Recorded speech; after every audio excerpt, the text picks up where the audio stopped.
হলো, অনেকে বলে সন্তান সপ্তাহের যেইবারে জন্ম হয় সেইবারে চুল নখ কাটা ভালো নয়, এতে সন্তানের অসুখ হয়। ইসলামের দৃষ্টিতে এ সম্পর্কে হালাল হারাম কি হতে পারে? যদি কোনো পুরুষ আমাকে রক্তদান করে থাকেন তাহলে কি তার সাথে আমার রক্তের সম্পর্ক সৃষ্টি হয়ে যায়? ছোট সময় অনেকের গাছের ফল চুরি করে খেয়েছি, আমরা এখন বুঝতে পারছি, কিন্তু আগের গুনাহগুলো কিভাবে মাপ পেতে পারি? এরপরে প্রশ্ন হলো, অনেকে বলে সন্তান সপ্তাহের যেইবারে জন্ম হয় সেইবারে চুল নখ কাটা ভালো নয়, এতে সন্তানের অসুখ হয়। ইসলামের দৃষ্টিতে এ সম্পর্কে হালাল হারাম কি হতে পারে? আমাদের দেশে কত হাজার যে কুসংস্কার আছে, এরকম এটাও সেরকম একটা কুসংস্কার যে সন্তান যেই বারে জন্মগ্রহণ করছে, ধরেন সোমবারে জন্মগ্রহণ করছে, তাহলে সারা জীবন সোমবারে চুল নখ কাটা যাবে না। এটা সম্পূর্ণ ভুয়া ভিত্তিহীন একটা কথা। এরকম কোনো কথা কোরআন হাদিসে নাই। আপনি যে কোনো দিন চুল নখ কাটতে পারবেন। এরপরে প্রশ্ন হলো, আমার একটা মেয়ের সাথে ঘনিষ্ঠ সম্পর্ক ছিল, কিছুদিন পর তার সাথে আমার যোগাযোগ বন্ধ হয়ে গেলে আমি বিয়ে করে ফেলি। এখন তার সাথে আবার আমার নিয়মিত কথা হয়। এখন আমি কাউকে না জানিয়ে তাকে বিয়ে করতে পারবো কিনা এবং উভয় সংসার চালিয়ে যেতে পারবো কিনা? ভাই, যদি আপনার দুইটা বউ চালানোর মতো ক্ষমতা থাকে এবং আপনি দোনো স্ত্রীর প্রতি সমতা বজায় রাখতে পারবেন, এরকম মানসিক আত্মবিশ্বাস আপনার যদি নিজের প্রতি নিজের কনফিডেন্ট থাকে যে না, আমি বিয়ে করার পর কারোর প্রতি বেশি টানবো না, বরং আমি ইনসাফ বজায় রাখতে পারবো, জুলুম হবে না, কোনো অবিচার হবে না, আমি ইনশাআল্লাহ সব ঠিকঠাক মতো করতে পারবো, এটা যদি কনফিডেন্ট থাকে, আর্থিক সঙ্গতি যদি থাকে, শারীরিক সঙ্গতি যদি থাকে, আর প্রথম বউ এবং তার বাপের বাড়ির পক্ষ থেকে মাইদ্য দিলে সেটা খাওয়ার যদি ক্ষমতা থাকে, তাহলে সেক্ষেত্রে আপনি করতে পারেন। ঠিক ঠিক কথা বুঝতে পারছেন? এক কথায় শরীয়তের দিক থেকে কোনো বাধা নেই। আপনি যদি সব দিক সামলাইতে পারেন, আলহামদুলিল্লাহ, শরীয়ত আপনার জন্য অনুমোদন করেছে, আপনি করতেই পারেন। তবে বিবাহ বহির্ভূত যে সম্পর্ক, তার সাথে এখন যোগাযোগ করতেছেন, আগে একসময় যোগাযোগ ছিল, সেটা হারাম। হয় বিয়ে করবেন আর নাহলে যোগাযোগ বিচ্ছিন্ন।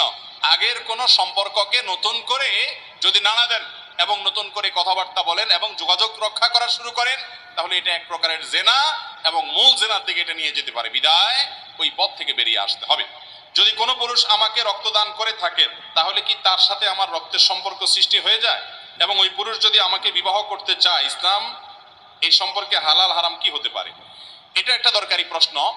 যে কেউ যদি কাউকে ব্লাড দেয়, রক্ত দেয়, আমরা জানি রক্ত সম্পর্কীয় মানুষগুলো মাহরাম হয় সাধারণত, যদিও সব রক্ত সম্পর্কীয়রা মাহরাম হয় না।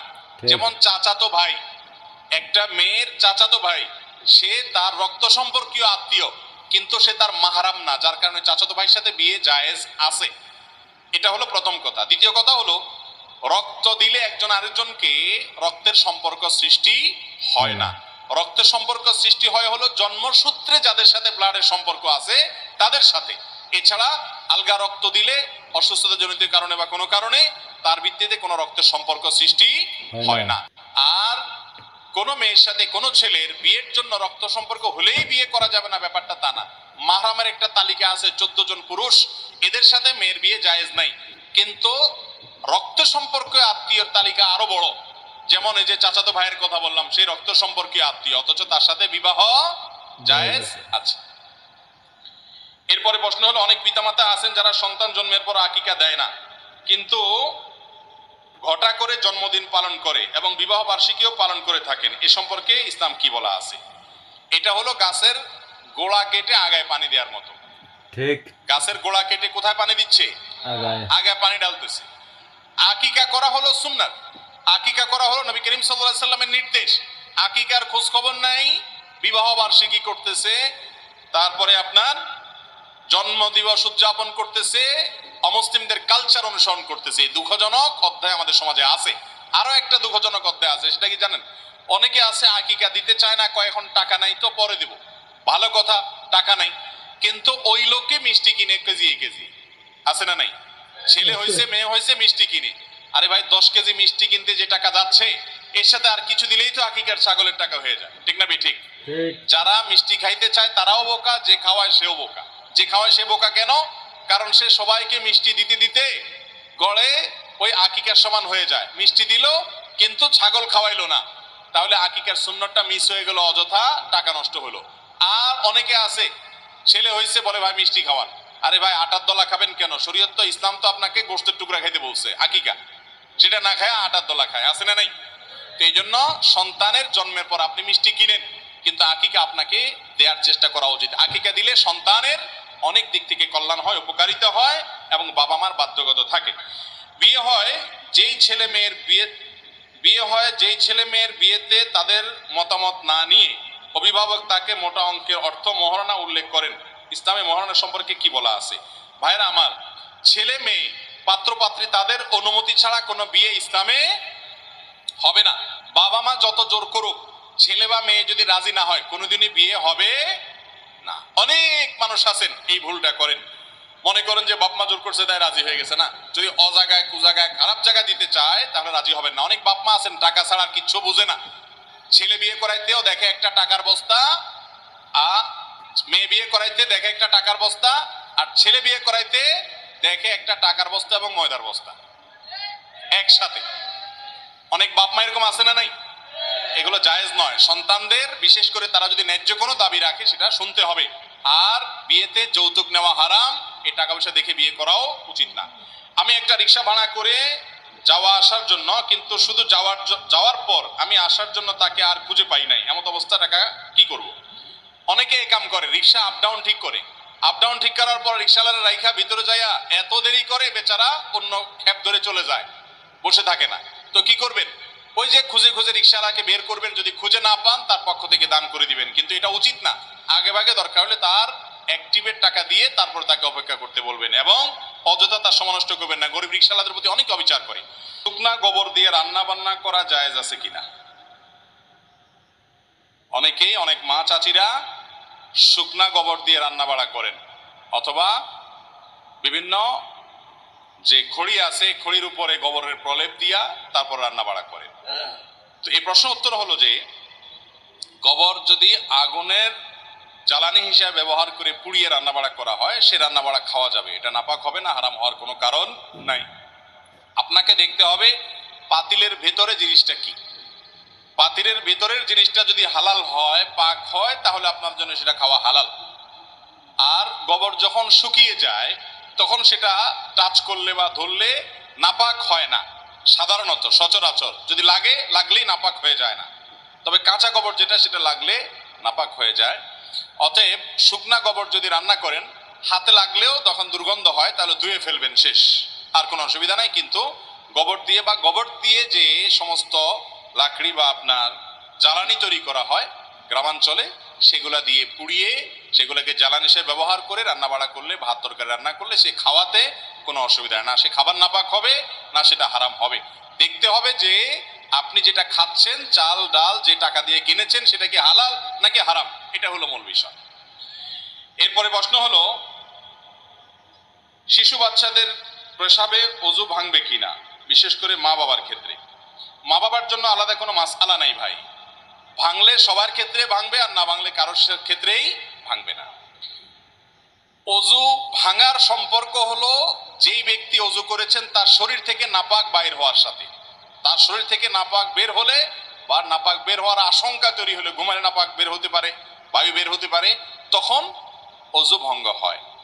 বাচ্চার যদি পেশাব হয় তাহলে মা বাবার তো ওযু যাওয়ার কারণ নাই, তবে সেই পেশাব যদি মা বাবার কাপড়ে লাগে, গায়ে লাগে, তাহলে যেই জায়গায় লাগবে সেই জায়গা নাপাক হবে। কথার কথা, বাচ্চা আপনার কোলে পেশাব করে দিছে, তাহলে ওই কোলে যে কাপড় চোপড়ে লাগছে ওইটুকু ধোবেন। আপনার রানে শরীরে যদি লেগে থাকে সেই জায়গাটা ধুয়ে ফেললে আপনি পাক হয়ে গেছেন। গোসল করতে হবে এমন কোনো কথা নাই, ওযু তো যাবেই না, কারণ ওযু যাবে তো আপনার শরীরে নাপাক হলে। ওযু গেলে তো পিচ্চির গেছে, আপনার যাওয়ার তো কারণ নেই। কথা কি বুঝতে পারছেন? পেশাব বের হয়েছে পিচ্চির, তাহলে মা বাবার ওযু যাবে কি দুঃখী? মা বাবার ওযু যাবে না, তবে তাদের যে জায়গা পেশাব লেগেছে ওটা নাপাক হবে। বাচ্চা যদি ছেলে হয় এবং দুগ্ধপোষ্য হয়, বাহিরের কোনো খাবারের উপর নির্ভরশীল না হয়, তাহলে তার পেশাব পাক করার জন্য দুইটা পদ্ধতি আছে। একটা হলো নরমাল পদ্ধতি, পানি ধুয়ে ভালো করে চিবায় কাপড় চোপড় ধুইলেন, আর ফ্লোরে লাগলে তো আর চিবানো যাবে না, পানি ঢেলে দিবেন এবং মুছে ফেলবেন, এটা হলো সাধারণ পদ্ধতি। আর আরেকটা পদ্ধতি আছে, সেটা হলো ছেলে বাচ্চা যদি দুগ্ধপোষ্য হয়, শুধু মায়ের বুকের দুধের উপরে নির্ভরশীল হয়, এই বাচ্চা পেশাব করে দিলে যতদিন পর্যন্ত বাইরের খাবার না খায়, শুধু মায়ের দুধের উপর নির্ভরশীল হয়, এই বাচ্চার পেশাবের উপরে পানির ছিটা দিলেও সেটা পাক হয় বিভিন্ন বর্ণনা থেকে, এরকমটিও জানা যায়। কিন্তু যখন কন্যা শিশু হবে তখন সেক্ষেত্রে সাধারণ নিয়মে, অর্থাৎ প্রথম নিয়মটাই শুধু প্রযোজ্য হবে, ছেলের ক্ষেত্রে দুইটাই প্রযোজ্য হবে। কেন আপনি জিজ্ঞেস করবেন, এই কেনর উত্তর আল্লাহ এবং তার রাসূল সাল্লাল্লাহু আলাইহি সাল্লাম ভালো জানেন। কারণ কোরআন হাদিসে যদি কোনো কিছু বলা থাকে, তার একটা নয় শত কেন আছে তার পেছনে। কিন্তু সব কেনর উত্তর যদি আপনি জেনে যান, তাহলে আপনি তো নিজেই আল্লাহর সমস্ত রহস্য জেনে গেলেন। তাহলে আপনি সৃষ্টি আর স্রষ্টার পার্থক্য থাকলো। কথা কি বুঝাতে পারছি? এরপরে প্রশ্ন হলো, আমার কাছে কারো টাকা পাওনা আছে, কিন্তু তার সাথে এখন আর দেখা করা বা তার পাওনা টাকা ফেরত দেওয়ার সুযোগ নাই, তাহলে এই পাওনাদারের দেনা পরিশোধ কিভাবে করব বা তার দেনা থেকে কিভাবে মুক্তি পাবো? দেখুন, কারোর টাকা আপনার কাছে আছে, বেচারা পাওনাদার, তাকে আর খুঁজে বের করা সম্ভব না, এরকম যদি হয়, তাহলে প্রথমত চেষ্টা করবেন বের করার। ওই লোককে না পাইলে তার সন্তানদেরকে দিয়ে আসবেন, তাদেরকেও খুঁজে পাওয়া যাবে না, সম্ভাবনা নাই, তাহলে ওই টাকাটা কোনো গরিব মানুষকে দান করে দিবেন, কোনো দানের খাতে দিয়ে দিবেন, সাদাকার খাতে দিয়ে দিবেন। ওই ব্যক্তির তরফ থেকে নিয়ত করবেন, আল্লাহ, যেই বেচারা আমার কাছ থেকে টাকা পাইতো তাকে তো আমি খুঁজে পাচ্ছি না, এই টাকাটা আমি দান করে দিলাম, গরিব মানুষকে দিলাম, এই টাকার যে সওয়াব তার অ্যাকাউন্টে জমা করে দিও। এর মাধ্যমে আপনি দায়মুক্ত হতে পারেন ইনশাআল্লাহ। এরপরে প্রশ্ন হলো, অবৈধ গ্যাস দিয়ে রান্না করলে এতে করে ইবাদত কি আল্লাহর দরবারে কবুল হবে? অবৈধ গ্যাস বা চোরাই গ্যাস লাইনের গ্যাস দিয়ে যদি রান্না বাড়া করেন, তাহলে সেক্ষেত্রে আপনি যেই খাবারটা খেলেন সেই খাবারটা তো হালাল খেয়েছেন, পাতিলের ভিতরে জিনিসটা তো হালাল, ঠিক আছে, কিন্তু যেই গ্যাসটা দিয়ে আপনি রান্না করলেন গ্যাসটা তো চোরাই গ্যাস, তাহলে আপনি চোর হলেন, চুরি করলেন। এটাও উপার্জন, হারাম উপার্জন যদি হয়। হারাম শুধু ভক্ষণ না, ভক্ষণ করলেন হয়তো হালাল, কিন্তু কাপড়টা আপনার শরীরে হারাম, গ্যাসটা আপনি যেটা ব্যবহার করতেছেন সেটা হারাম, বা আপনার অন্য কোনো কিছু হারাম, যে বাড়িটা তৈরি করেছেন যেটাতে থাকেন সেটা হারাম, তাহলে আপনি হারামখোর। হারামখোর মানে এই না শুধু যে শুধু আপনি যেটা খাচ্ছেন সেটাই শুধু খেলে হারাম হলে হারাম, এটা ছাড়াও আপনার এই আসবাবপত্র অন্যান্য কোনো হারাম যদি আপনি উপার্জন করেন সেটাও হারাম, ওইগুলোর কারণে মানুষ হারামখোর হয়। অতএব যদি অবৈধ কোনো গ্যাস লাইন ব্যবহার করেন, তাহলে সেক্ষেত্রে আপনি হারামখোর এবং হারাম খাচ্ছেন, আর হারাম খেলে তার দোয়া কবুল হয় না, ইবাদত বন্দেগী কবুল হয় না। এতক্ষণ আমরা রমজানের প্রস্তুতি নিয়ে অনেক কথা বলছি, অনেক ওয়াজ করছি, কোনো ওয়াজে কাজ হবে না যদি আপনি হারাম খান। ভাইরা আমার, অনেক লোক আছে আমাদের দেশে, অনেক মানুষ আছে যে এই কাজগুলাকে হারাম মনে করে না। উনি ঘুষ খায় না, উনি সুদের কারবার করে না, উনি অন্যান্য অন্যায় কাজ করে না, উনি মানুষের পেটে ছুরি মারে না, উনি রাস্তায় দাঁড়ায় ডাকাতি করে না, উনি ছিনতাই করে না, উনি দুর্নীতি করে না, কিন্তু উনি গ্যাসের লাইন চুরি করে। উনি মনে করে যে না, এটাতে কোনো ব্যাপার না। আছে না? না এরকম লোক আছে। ভাইরা আমার, ডেঞ্জারাস অপরাধ। কারণ বিশেষ করে গ্যাস জাতীয় সম্পদ, এটার চুরি করার মানে বুঝেন? আমি সব সময় বলি, এটার চুরি করার মানে হলো আপনি জাতীয় চোর। জাতীয় সম্পদ যারা চুরি করে তারা কি জাতীয় চোর। একজন একজনের টাকা চুরি করেছে, সে স্থানীয় চোর। বুঝতে পেরেছেন? একজন এলাকার একজনের টাকা চুরি করেছে, জিনিস চুরি করেছে, সে হলো স্থানীয় চোর। আরেকজন সরকারি চাকরি করে অথবা সরকারি চাকরির সুযোগ নাই কিন্তু সরকারের গ্যাস চুরি করে, এই দুইজন হলো জাতীয় চোর। কারণ জাতির সম্পদ চুরি করতেছে। কিয়ামতের ময়দানে 18 কোটি মানুষ যারা এটার মালিক, তাদের সবার বিরুদ্ধে তাকে মামলায় লড়তে হবে, এত লোকজন বাদী হবে, সবার হক নষ্ট করেছে সে, কারণ এটার মালিকানা সবার, ঠিক না ভাই? ঠিক। অতএব খুব সাবধান, প্রয়োজনে লাকড়ির চুলা ব্যবহার করেন, অন্য কোনো পদ্ধতিতে যান, এলপি গ্যাস ব্যবহার করেন, কিন্তু খবরদার এটা করবেন না। অনেক ভাই আছেন নিজে ভাড়াটিয়া, তিনি অন্য কোনো ব্যক্তির গ্যাস লাইন এর গ্যাস চুরি করেন, আছে না নাই? আবার অনেকে আছেন যে নিজে চুরি করেন না, কিন্তু মালিকরে ভাড়া দেন, বলেন যে মালিকে বুঝে, আমি তো জানি না, আমি তো তারে ভাড়া দিয়ে দিচ্ছি। তো মালিক হলো বড় চোর, আপনি হলেন ছোট চোর। কারণ চোরের সহযোগিতাকারীও কি? আল্লাহ তাআলা আমাদেরকে বেঁচে থাকার তৌফিক দান করুন। এরপরে প্রশ্ন হলো, চেয়ারে বসে নামাজ পড়লে নামাজ হবে কিনা? সারা বাংলাদেশে যে কয়েকটা প্রশ্ন ঘুরে ফিরে সবচেয়ে বেশি আসে, এই প্রশ্নটা তার মধ্যে একটা। কারণ হলো আজকাল চেয়ারম্যানের সংখ্যা এত বাড়ছে, মসজিদে 10 জন 20 জন 30 জন করে চেয়ারম্যান, মানে চেয়ারম্যান মানে চেয়ারে বসে নামাজ পড়ে। এখন কি মসজিদ না ওইটা কোনো আকিস প্লাস্টিকের দোকান, এটা বোঝা কঠিন। এত প্লাস্টিকের চেয়ার। আরে ভাই, আজ থেকে 10 বছর আগে মসজিদে এত চেয়ার ছিল? তো এত মাজা ব্যথার রোগী কোত্থেকে বাড়ছে? কিছু লোক আছে আসলেই তাদের মাজা ব্যথা, হয়তো কোমরে অপারেশন করা আছে বা রুকু সিজদা করতে গেলে ভয়াবহ কষ্ট হয়, তাদের জন্য তো চেয়ারে বসে নামাজ পড়া জায়েজ আছে। কিন্তু কিছু লোক আছে শরীরটা একটু খারাপ লাগলে চেয়ারে বসে নামাজ পড়া শুরু করে দেয়, আছে না নাই? এই ফ্যাশন টাইপের নামাজ পড়লে সেটা আল্লাহর কাছে কবুল হবে। সব জায়গায় ফ্যাশনগিরি দেখালে চলবে না ভাই। আহকামুল হাকিমিনের সামনে আপনি ভাব ধরে বসে বসে নামাজ পড়বেন, এই নামাজ আল্লাহ তাআলা কবুল করবেন না। অতএব সাবধান থাকতে হবে। চেয়ারে বসে নামাজ হবে, শর্ত হলো ওই যে যদি আপনি নিরুপায় হন, আপনি অসুস্থ হন, আপনি অপারগ হন, আপনি মাযুর হন, তাহলে আপনারটা কি আছে, চেয়ারে বসে আদায় করা জায়েজ আছে। আর একটু শরীরটা আজকে খারাপ লাগতেছে এই জন্য আজকে চেয়ারে বসে গেলাম, জি না, এটা করা যাবে না। অনেক লোক আছে গাছে উঠে খেতে মাশাআল্লাহ 2-4 ঘন্টা এরকম উপুল হইয়া হইয়া ধান ক্ষেত নিরায়, সব ঠিক আছে। তো মসজিদে আসলে কয় চেয়ারটা দাও, ইমাম সাহেব মুয়াজ্জিন সাহেব চেয়ারটা দেন, চেয়ারটা টাইনা নামাজ পড়ে, আছে না নাই? এটা নামাজ হবে না। হ্যাঁ, আপনি আসলেই অসুস্থ হলে, রুকু সিজদা অপারগ হলে দাঁড়াইতে পারেন তাহলে দাঁড়াবেন, রুকুরটা সিজদারটা চেয়ারে বসে ইশারা করে করবেন, জায়েজ আছে। আর যদি দাঁড়ানো থেকে বসারও ক্ষমতা নাই, কষ্ট হয়, অনেক গর্ভবতী মা আছেন যে 7-8-9 মাসের দিকে চলে গেলে শরীর এত ভার হয়ে যায়, রিস্ক হয়ে যায় পড়ে যাওয়ার, তারা বসে বা চেয়ারে নামাজ পড়তে পারবেন। এটা হলো মাজুর এবং সত্যিকারের অপারগ ব্যক্তির জন্য। একটু শরীর খারাপ, একটু আজকে ভালো লাগতেছে না, দুর্বল লাগতেছে, আর চেয়ারে বসে নামাজ শুরু করলাম, হবে না। এরপরে প্রশ্ন হলো, ইমাম সাহেব আসরের নামাজ ভুলে 3 রাকাত পড়ে ফেললে আবার কি পুনরায় 4 রাকাত নামাজ আদায় করতে হবে? ইমাম সাহেব আসরের নামাজ বা জোহরের নামাজ বা এশার নামাজ, যে কোনো নামাজ যত রাকাত পড়ার কথা তার আগের রাকাতে বসে গেছে, 4 রাকাত আরেকটা 3 রাকাতে বসে গেছে, মুসল্লি হিসাবে মুক্তাদি হিসাবে আমরা পিছনে যারা আছি তারা লোকমা দেব, কি দিতে হবে? ভুল ধরায় দিতে হবে। ভুল ধরাবেন কি বলে? মাশাআল্লাহ, এলাকার মানুষ তো অনেক ভালো জানে, দেখা যায়। সুবহানাল্লাহ না আল্লাহু আকবার, মাশাআল্লাহ মাশাআল্লাহ। এই মাশাআল্লাহ তো বেশিরভাগ মানুষ জানে না, আপনারা কিভাবে জানলেন? আমাদের দেশে বেশিরভাগ মানুষ ইমাম সাহেবের লোকমা দেয় আল্লাহু আকবার দিয়া, আল্লাহু আকবার দিয়া না, কি দিয়া লোকমা দিতে হবে? সুবহানাল্লাহ দিয়ে। কেন জানেন? কারণ সুবহানাল্লাহ বলতে হয় আশ্চর্যজনক কিছু দেখলে, সেটা ইতিবাচক ভাবে আশ্চর্যজনক হতে পারে, নেতিবাচক ভাবে হতে পারে। আপনি বিশাল বড় একটা কাঁঠাল দেখলেন, দেখে বললেন সুবহানাল্লাহ, আশ্চর্য, আল্লাহ পবিত্র। আবার কোন ভুল কিছু দেখলেন, অন্যায় কিছু দেখলেন, তাও বললেন সুবহানাল্লাহ, আল্লাহ পবিত্র।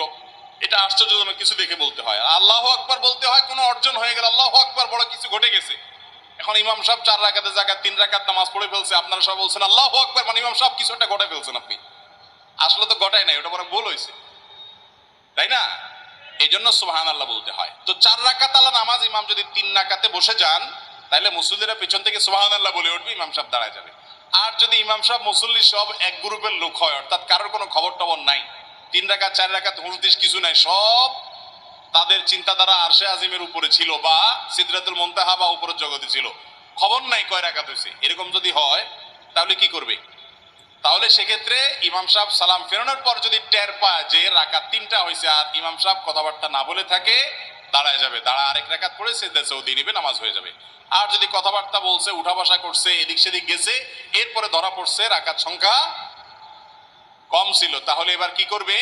আবার শুরু থেকে নামাজ পড়তে হবে। আজকাল তো রাকাত সংখ্যা কম না বেশি এটা নিয়েও মুসল্লিরা সন্দেহের মধ্যে পড়ে যায়। ওই যে একটা গল্প আছে না, যে কোন বেটা একবার ইমাম সাহেবকে বলছে, হুজুর রাকাত আজকে 3টা হয়েছে, 4টা হয় নাই। বলে কিভাবে 3টা? কেউ ধরতে পারলো না, আমারও সন্দেহ হচ্ছে না, তুমি কিভাবে নিশ্চিত হইলা? বলে যে আমি 100% নিশ্চিত 3টা হয়েছে রাকাত। বলে কিভাবে হইলা? বলে হুজুর আমার দোকান হলো 4টা, প্রত্যেক রাকাতে একটা করে দোকানের হিসাব করি আমি, আজকে এখনো একটা বাকি আছে, অতএব নিশ্চিত আপনি রাকাত 3টা পড়ছেন। তো এইরকম একটা জামানার মধ্যে আমরা এখন চলে আসছি না আসি নাই? আল্লাহ তাআলা আমাদেরকে মনোযোগের সাথে নামাজ আদায়কারী হওয়ার তৌফিক দান করুন। তো ইমাম সাহেবের ভুল হওয়াটা অস্বাভাবিক না। আবার এটা আরেক মুসিবত, আমাদের দেশে ইমাম সাহেবদের ভুল হলে আর রক্ষা নেই। মুসল্লিরা মনে করে হায় হায় ইমাম সাহেবের আবার ভুল হবে কেন? ভাইরা আমার, এটা মূর্খতা। যে মানুষ ইমাম সাহেবের ভুলে আশ্চর্য হয় সে মানুষটা হলো মূর্খ। কারণ ইমাম সাহেব মানুষ, তার ভুল হতে পারে। ইমাম সাহেব তো ইমাম সাহেব। স্বয়ং রাসূল করিম সাল্লাল্লাহু আলাইহি সাল্লাম একবার নামাজের রাকাত সংখ্যা তার ভুল হয়ে গিয়েছিল, সালাম ফেরানোর পরে সাহাবীরা পেছন থেকে বললেন, ইয়া রাসূলুল্লাহ আনাসিতা আম কুসিরাতিস সালাহ, আপনি ভুলে গেছেন নাকি রাকাত একটা কমাই দিছে আল্লাহ তাআলা? সাহাবীরা পেছন থেকে বলতেছেন। তাহলে রাসূল আকরাম সাল্লাল্লাহু আলাইহি ওয়াসাল্লামের যদি রাকাত সংখ্যা ভুল হয় আপনার ইমাম সাহেবের হতে পারে কি পারে না? আমাদের সমাজের বেশিরভাগ মানুষ চায় আমরা নিজেরা চোর, বাটপার, দুর্নীতিবাজ, টুনচোর, গমচোর, 2 নম্বর, মিথ্যুক বা যত রকমের বদমাইশি আছে সব করব, আর আমাদের ইমাম সাহেবটা হবে একেবারে ফেরেশতার মতো সোজা।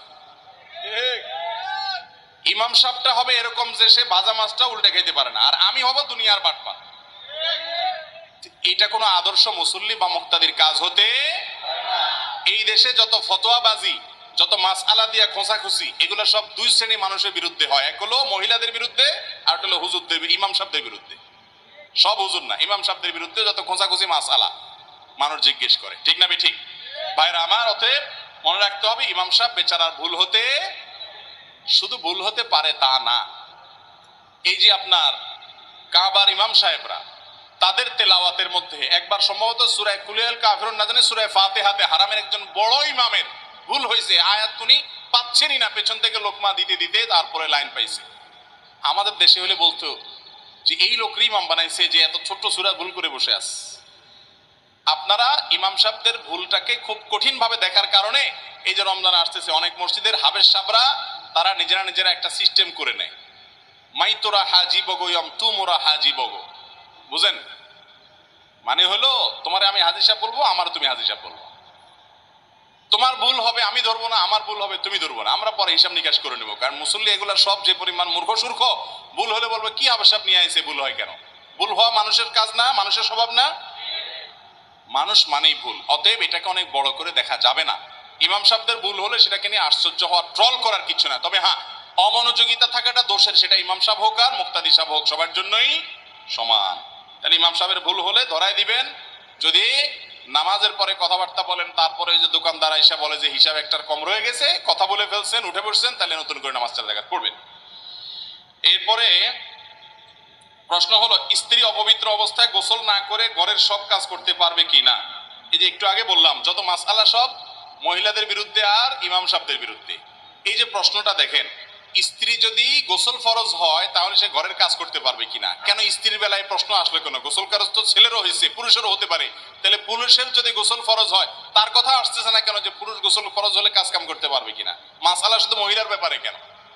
অনেক গ্রামে দেখবেন এখনো মুরব্বীরা ওই মহিলাদেরকে অত্যাচার করে। হ্যাঁ, গোসল ফরজ হয়েছে, গোসল না করে বাসার কাজ করা যাবে না, বুঝলাম। তো ছেলেটা যে করে, সেটা যে শুয়ে রয়েছে বা অন্য কাজ করে, ওইটার ব্যাপারে কোনো মাসআলা নাই। শরীয়তের মাসআলা নারী পুরুষ সবার জন্য সমান। গোসল ফরজ হওয়ার পর অন্যান্য কাজ করা যাবে, ওযু করে নিয়ে অন্যান্য কাজ করা যাবে, তবে যত তাড়াতাড়ি সম্ভব গোসল করাটা হলো ভালো। যদি কোনো কারণে দেরি করতে হয় যে আর একটু পরে করবো, এখন হাতে অন্য জরুরি কাজ আছে, সারা যাবে, কিন্তু মাঝখানে ওযু করে নেওয়া উত্তম, এটি হাদিস থেকে প্রমাণিত। যদি বিনা ওযুতেও করে তাতে বড় কোনো গুনাহ হবে না, কিন্তু কাজটা অনুত্তম, অনুচিত কাজ, অপবিত্র অবস্থায় অন্য কাজ করা, করলে সেটা বড় কোনো গুনাহ হবে না। এটা নিয়ে বাড়াবাড়ি করা, এটা নিয়ে খুব বেশি আপনার আদা জল খেয়ে লেগে পড়া উচিত নয়। এরপরে প্রশ্ন হলো, যারা বিদেশে অবৈধ হয়ে যায় তাদের উপার্জন বৈধ হবে কিনা? অনুগ্রহপূর্বক জানাবেন। যারা প্রবাসী আছেন, অনেকেই আছেন যে সেখানে তারা অবৈধ হয়ে যেতে হয়। মিডল ইস্টে অনেকে আছেন যে হয়তো কফিল থেকে তিনি ভেঙে গেছেন, কফিলের অধীনে আর কাজ করেন না, তাহলে এখন যে তিনি উপার্জন করছেন এটা হালাল হবে নাকি হারাম? এটার উত্তর হলো, আপনি যে উপার্জনটা করছেন, আপনি যে কাজটা করছেন, সেই কাজটা যদি বৈধ কাজ হয়, কোনো অন্যায় কাজ করছেন না, হালাল কাজ করছেন, এবং তার বিনিময়ে আপনি পারিশ্রমিক নিচ্ছেন, তাহলে সেক্ষেত্রে আপনার উপার্জন হালাল হবে। আপনি যে ভেগে এসেছেন বা দেশের নিয়ম লঙ্ঘন করে অবৈধ হয়ে গেছেন, সেটা ভিন্ন অন্যায় কাজ, সেটার জন্য ভিন্ন গুনাহ হবে, কিন্তু তাই বলে আপনার উপার্জনটা হারাম হবে না। কারণ উপার্জনটা হবে শ্রমের বিনিময়ে পারিশ্রমিক নেওয়া, শ্রমদান দিচ্ছেন বৈধ খাতে, পারিশ্রমিকটা হালাল হবে। আর যদি আপনি অবৈধ কাজ করেন তাহলে আপনি সরকারের খাতায় বৈধ থাকলেও আপনার উপার্জন কি হবে? হারাম হয়ে যাবে। তবে প্রবাসে যারা আছেন, বিশেষ করে মিডল ইস্টে, আমি জানি যে তাদের অনেকে আছেন অবৈধ হয়েছেন, তারা সাধে না, কফিলের অত্যাচারে, কফিলের বাটপাড়ির কারণে সে মিথ্যা কথা বলেছে, প্রতারণা করেছে, জুলুম করছে, বাধ্য হয়ে সে পলায়ে যেতে হয়, আসারও রাস্তা থাকে না, নিরুপায়। নিরুপায় যদি হয়, আল্লাহ তাআলা তাকে মাফ করবেন, ইনশাআল্লাহ তার কোনো গুনাহ হবে না। আর যদি কেউ কফিলকে বাটপারি করে চিটারি করে তাকে ফাঁকি দিয়ে বেশি টাকা কামানোর জন্য চলে যান, রাষ্ট্রের নিয়ম শৃঙ্খলা লঙ্ঘন করেন, যেটা আমাদের কল্যাণার্থী করা, যেটা শরিয়া বিরোধী কোনো কিছু না, সে সমস্ত সিস্টেম লঙ্ঘন করলেন এবং মানুষের সাথে, কফিলের সাথে, মালিকের সাথে প্রতারণা করলেন, তাহলে আপনার গুনাহ হবে। কিন্তু তাই বলে উপার্জন হারাম হবে না। উপার্জনের হালাল হওয়ার সম্পর্ক, হারাম হওয়ার সম্পর্ক হলো কি শ্রম দিচ্ছেন সেটার সাথে। এরপর প্রশ্ন হলো, আমি একবার হাঁটুতে ব্যথা পেয়েছিলাম, তারপর হাঁটুতে 4টা সেলাই করা হয়েছিল, যার কারণে ডাক্তার নিষেধ করলো পানি জাতীয় কোনো জিনিস দেওয়া নিষেধ। এমত অবস্থায় গোসল ফরজ হয়েছিল, এই অবস্থায় কি করা উচিত? কোনো ব্যক্তি হাত পা ভেঙে গেছে বা কাটাছিড়া হয়েছে, অপারেশন হয়েছে, এখন এই অবস্থায় যদি আল্লাহর বান্দার গোসল ফরজ হয়, তিনি কি করবেন? উত্তর হলো, যদি তার ধরেন কথার কথা আঙ্গুল ভেঙে গেছে বা হাতে ব্যান্ডেজ আছে, অন্য সব ঠিকঠাক আছে, তাহলে সেই ব্যান্ডেজের জায়গাটা বাদ দিয়ে বাকি শরীরে পানি দিয়ে তিনি গোসল করবেন। অথবা ওই জায়গাটাতে প্লাস্টিক পলিথিন কিছু বেঁধে তিনি গোসল করবেন, যাতে পানি না লাগে। যদি পানি লাগলে সেটা ক্ষতি হবে। আর যদি এত বেশি জায়গা লেগেছে, কথার কথা বুকে অপারেশন, পেটে অপারেশন, এই জায়গা প্লাস্টিক দিয়ে গোটা শরীর ধোয়া সম্ভব না, এরকম যদি জটিল হয়, তাহলে সেক্ষেত্রে তিনি ফরজ গোসলের জন্য তায়াম্মুম করবেন। কি করবেন? মাটির উপর 2 হাত মেরে মুখ এবং আরবার হাত মেরে হাত মাসে করবেন, তার ফরজ গোসলের কাজ হয়ে যাবে। তায়াম্মুম শুধু ওযুর কাজ দেয় না, গোসলের কাজও দেয়। যদি আপনার গোসল করতে অপারগতা থাকে, তায়াম্মুম করলে গোসল হয়ে যাবে। তবে ওই নাপাক যদি শরীরে লেগে থাকে, সেটা পানি দিয়ে অবশ্যই পাক করতে হবে, তারপর আপনি নামাজ পড়বেন। এরপরের প্রশ্ন হলো, আর যদি ব্যান্ডেজ দিয়ে আপনি যদি গোসল করেন, তাহলে সেক্ষেত্রে ওই জায়গাটাতে উপরে ভিজা হাত দিয়ে ব্যান্ডেজের উপরে হালকা মুছে নেবেন শুধুমাত্র। ওযুর ক্ষেত্রে একই কথা, ব্যান্ডেজের উপরে মুছে নিলেই ওযু হয়ে যাবে। তারপর প্রশ্ন হলো, যোহরের 4 রাকাত সুন্নত পড়ে ইমামতি করা যাবে কিনা, এবং এক ওয়াক্ত নামাজ কারণবশত না পড়ে অন্য ওয়াক্তের ইমামতি করা যাবে কিনা? ইমাম সাহেব যদি যোহরের আগে 4 রাকাত সুন্নাত না পড়েন, তারপরেও তিনি যোহরের ফরজের ইমামতি করতে পারবেন।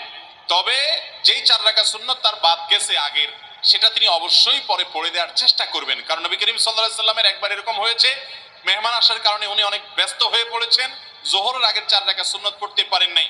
এই সুন্নাতটাই তিনি পরবর্তীতে পড়ে দিয়েছেন। এজন্য পরবর্তীতে পড়া উচিত। যদি কখনো কালে বদরে আর পড়া না হয়, বড় কোনো গুনাহ হবে না, হঠাৎ একদিন ছুটে গেছে, কিন্তু প্রায় এরকম করা বা নিয়মিত করা এটা অনুচিত। কারণ এই সুন্নাতটা নবী করিম সাল্লাল্লাহু আলাইহি সাল্লাম ছাড়তেন না, গুরুত্বপূর্ণ বিষয়, অতএব এটা করা উচিত। কিন্তু এর মানে এই না যে সুন্নাত না পড়লে তার ইমামতি হবে না। সুন্নাত না পড়লেও কি হবে? ইমামতি হয়ে যাবে। আর এক ওয়াক্ত নামাজ না পড়ে অন্য ওয়াক্তের ইমামতি করা যাবে কিনা, এর উত্তর অবশ্যই আগের ওয়াক্তের নামাজ পড়তে হবে, তারপরে পরের ওয়াক্তের নামাজ পড়বেন। ইমামতি করেন আর মুক্তাদি হন, যাই হন না কেন, আগের ওয়াক্ত, ধরেন ফজর নামাজ বাদ গেছে, তাহলে আপনার এখন জোহরের সময় হয়েছে, আগে জোহর পড়বেন না আগে ফজর পড়বেন, তারপরে কি পড়তে হবে? জোহর পড়তে হবে। এটা মুসল্লির জন্য তা, ইমামের জন্য তা। ছোট সময় অনেকের গাছের ফল চুরি করে খেয়েছি, আমরা এখন বুঝতে পারছি, কিন্তু আগের গুনাহগুলো কিভাবে মাপ পেতে পারি? এই চুরি করে নাই এমন মানুষ পাওয়া কঠিন। হুজুর, গায়রে হুজুর, সবাই আমরা কম বয়সে এই চুরিটা ছোটবেলায় আমাদের হয়ে গেছে, তাই না? এই জন্য এই প্রশ্নটা সব জায়গায় গেলেই পাবলিক করে প্রায়। দেখেন, ছোটবেলা যাদের গাছের ফল টল চুরি করে খাইছেন, বেশিরভাগই চাচা জ্যাঠা আশপাশে ময়মুরব্বী হবে, ঠিক না?